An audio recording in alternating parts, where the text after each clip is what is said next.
Well, SABC News reporter Refilwe Mekoa has more for us. We are here in Sandton on the last day of the National Investigative Inquiry for the South African Human Rights Commission.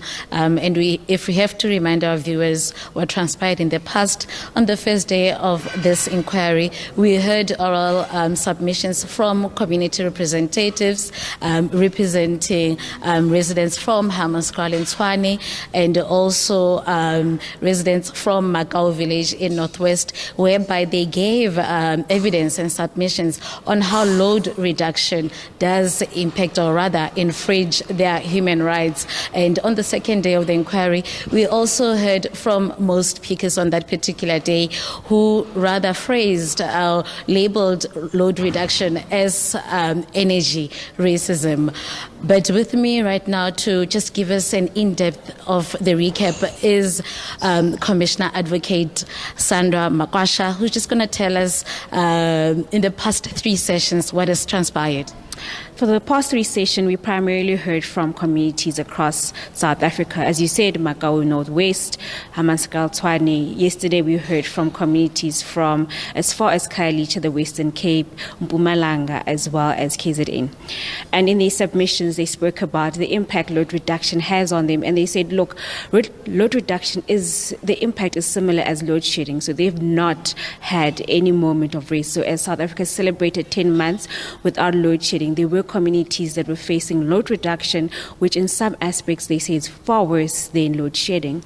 The themes around it were communities were concerned about illegal connections, bypassing of meters, and they said they also participated in ensuring that Eskom is aware of that. But due to the poor communication that they received from Eskom, such has not been remedied. So they also said, while we're looking into solutions, we need to look internally into how Eskom is dealing with corruption within its employees.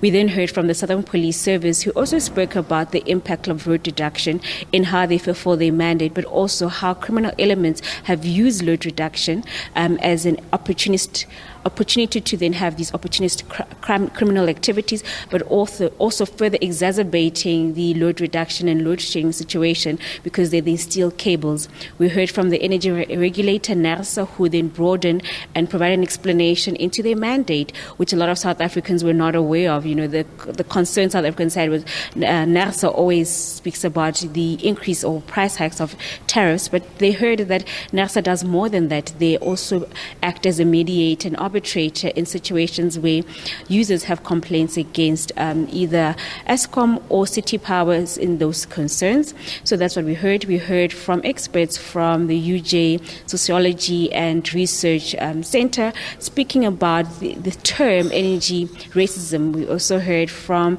the Soweto Energy Crisis Group that also elaborated on what energy racism means. But we also heard from the other side. We had a gentleman who spoke about the need to have load reduction to protect the national grid, and said that Section 36 of the Constitution is a balancing exercise, and in the long term, load reduction is important for South Africa's national grid.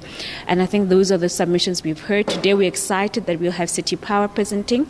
We'll have the Minister today as well as Eskom, but our first presentation will be from the Department of Health, so that we can also hear on how it impacts them, because communities did say that it does adversely affect their right to health, because clinics have to dispose of medication that are not correctly stored at specific temperatures. So those are concerns that we're going to be hearing from Department of Health today. Initially, this was a 3-day inquiry. Why the extension? We extended it given the overwhelming public interest in load reduction. We've received numerous submissions, and we, as the Commission, decided to extend it for a day to allow communities to come and present their testimonies in person. I think that personal touch allows people to see the humanity, and they also speak about their dignity. And often when you look at someone speak about their dignity, you can see the impact it's had on them. Talking about City Power, them presenting today, on the first day of the inquiry, they announced that they will be suspending load reduction definitely. What does the Commission say about that? We acknowledge that City Power has made that announcement. However, there are concerns that has load reduction affected or violated human rights of specific communities? But we also wanted to identify the communities that were affected by load reduction.